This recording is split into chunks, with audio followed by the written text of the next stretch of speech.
how the Roman Empire became so powerful, then collapsed.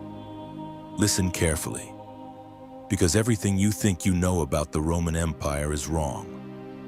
We see it today as one of the greatest civilizations in history. Powerful, organized, unstoppable.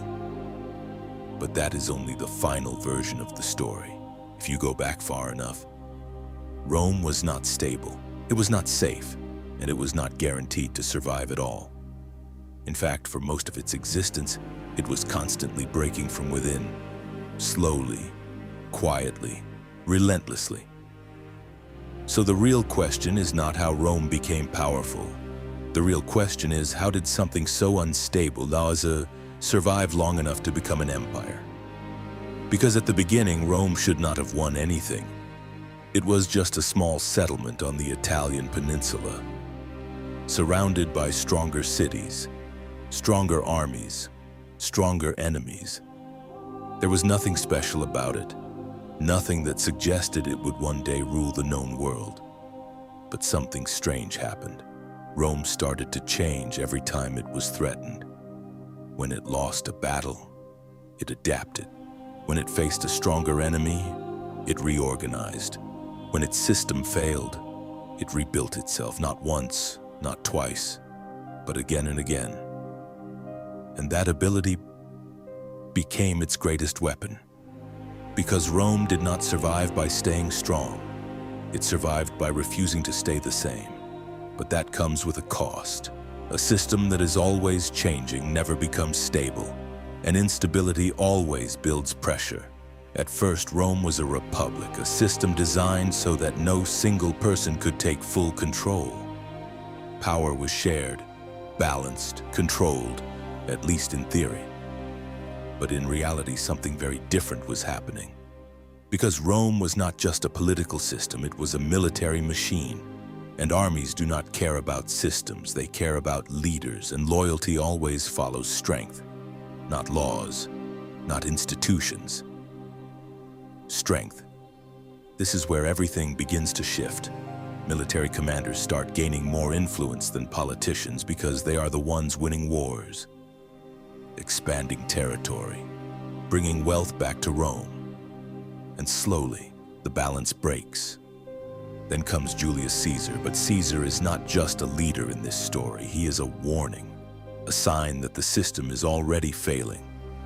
Because when Caesar crosses the Rubicon River, he is not just invading Rome. He is showing that the rules no longer matter.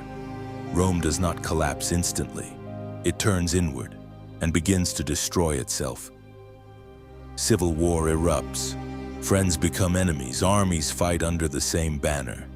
And the Republic collapses under its own weight. Caesar rises to absolute power.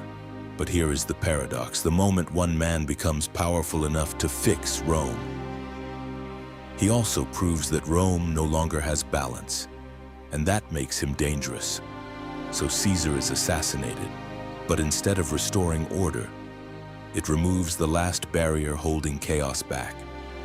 Because after Caesar, Rome does not heal. It fractures further.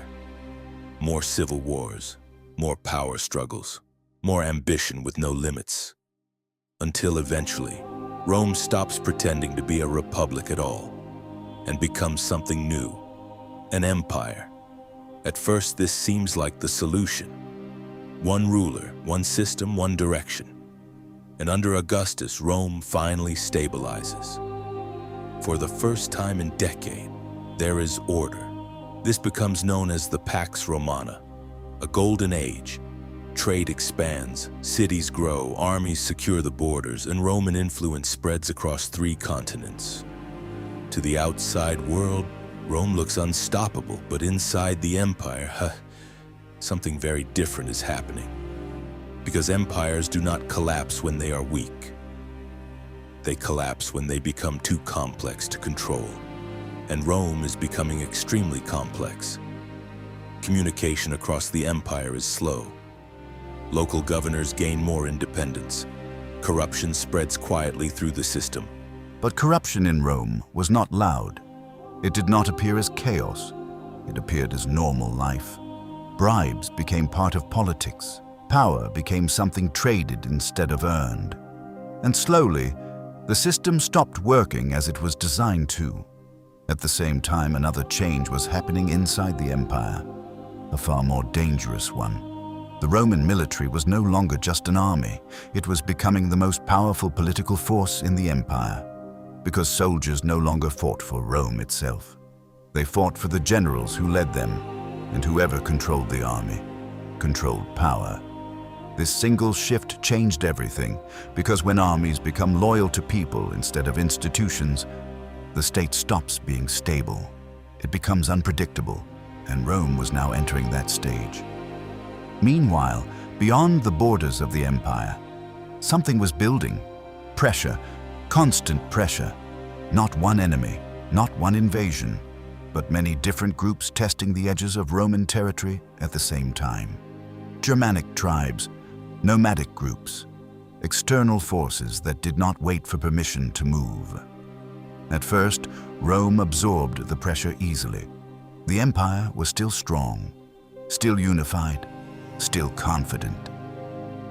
But over time, the situation changed. The borders became harder to defend.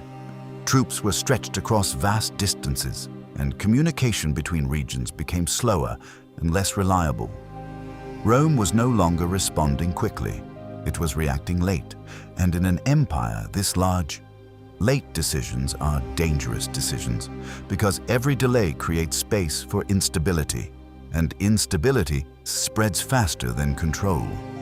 Soon, Rome found itself in a position it had never truly faced before. It was no longer expanding, it was defending everything it had built, and defending an empire is far more difficult than creating one. Because now, every weakness becomes visible, every delay becomes costly, every mistake becomes permanent. And slowly, Rome began to contract under pressure. Not suddenly, not in one moment, but everywhere at once. Provinces became harder to control. Local leaders began acting more independently, and the central authority in Rome began to weaken in practice, even if it still existed on paper. The empire was still large, still impressive, still powerful in name. But internally, it was becoming fragmented. And when a system reaches this stage, something important happens. It starts making survival decisions instead of expansion decisions. And that changes everything. Because survival decisions are always reactive, never proactive. And Rome was now reacting to everything at once. At some point, the situation became too difficult to manage as a single, unified empire. So a decision was made, one that would define the future of Rome forever. The empire was divided into two halves, the Western Roman Empire and the Eastern Roman Empire. On paper, this was meant to make control easier, to reduce pressure, to stabilize administration, but in reality, it created two different futures. The East would become more organized, more stable, more resilient, but the West would inherit the most unstable parts of the empire, the most pressure, the weakest borders, and the greatest internal problems. And over time, that imbalance began to show. The Western Roman Empire entered a slow decline. Not a dramatic collapse, but a gradual loss of control. Emperors changed rapidly, authority weakened, and political stability became something rare instead of normal. The idea of Rome still existed, but its power was fading. And then came the final phase. External pressure increased. Border defenses weakened further, and the Western Empire became too stretched to respond effectively. Cities that once felt secure now faced constant uncertainty, and Roman control began to disappear region by region, until finally, in 476 AD, the last emperor of the Western Roman Empire was removed from power, and with that moment, the Western Roman Empire ended.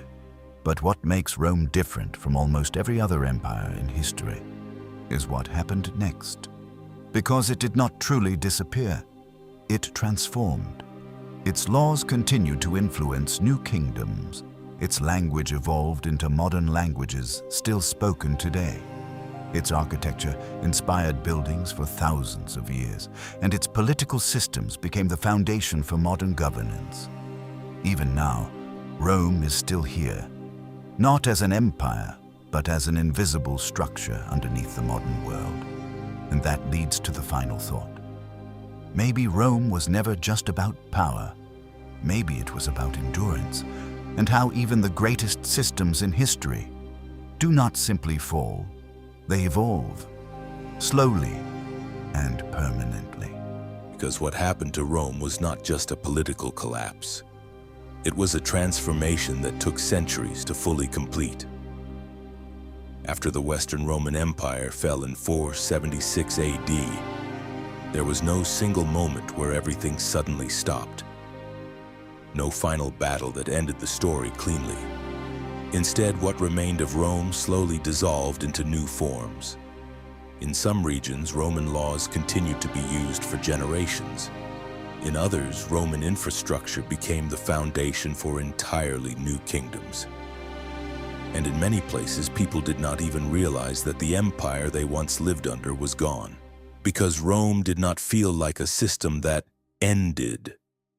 It felt like something that faded, like a structure slowly being absorbed into something larger than itself. But the Eastern Roman Empire still remained. Centering around Constantinople, it continued to exist for almost 1,000 more years. Stronger in administration, more stable in structure, and more adapted to the changing world around it. In many ways, it became the continuation of Rome itself. Even as the West disappeared, the idea of Rome survived. But what makes this story so important is not just that Rome fell. It is what its fall reveals. Because throughout history, Rome has often been treated as an exception, a unique empire that lasted longer than most. But when you study it closely, it starts to look less like an exception and more like a pattern. Because every system built at large scale begins to face the same pressures. Distance creates delay, size creates complexity, and complexity creates fragility. At first, expansion brings strength, more land, more resources, more control. But eventually, expansion turns into burden, and what once made the system powerful begins to slow it down. Rome experienced this more clearly than almost any empire before it. Not because it was weak, but because it was too successful. It expanded faster than it could simplify itself. And that imbalance never truly disappeared. Even at its peak, the empire was always managing instability somewhere within its borders. Always responding, always adjusting, always preventing collapse, rather than eliminating the cause of collapse. And this is where the deeper lesson appears. Because Rome did not fail because of one mistake, it failed because of accumulation, small weaknesses that built over time, slow changes that went unnoticed, systems that became slightly more complex with every generation, until eventually, the structure could no longer hold its own weight.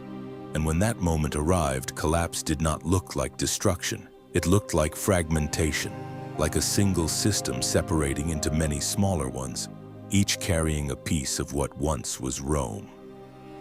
And even today, that fragmentation still exists in different forms, in law, in language, in politics, in architecture, in ideas that were shaped long before the modern world existed. Which is why Rome is still studied today, not just as history, but as a warning.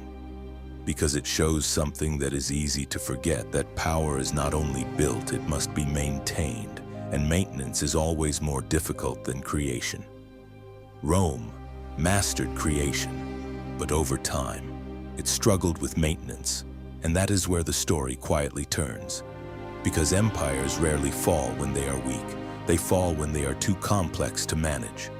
And by the time that complexity becomes visible, it is already too late to reverse. So when we look back at Rome, we are not just looking at an ancient civilization. We are looking at a system pushed to its absolute limits, a system that held together longer than most would have expected, but not forever, because nothing built by humans ever is. And that is where the story truly ends, not with a collapse, but with a realization that the rise and fall of Rome was never just about one empire. It was about a cycle, a pattern that repeats whenever something grows larger than it can sustain. And even now, that same pattern is still unfolding in different forms across the world, quietly, gradually, and almost invisibly, just like it did in Rome.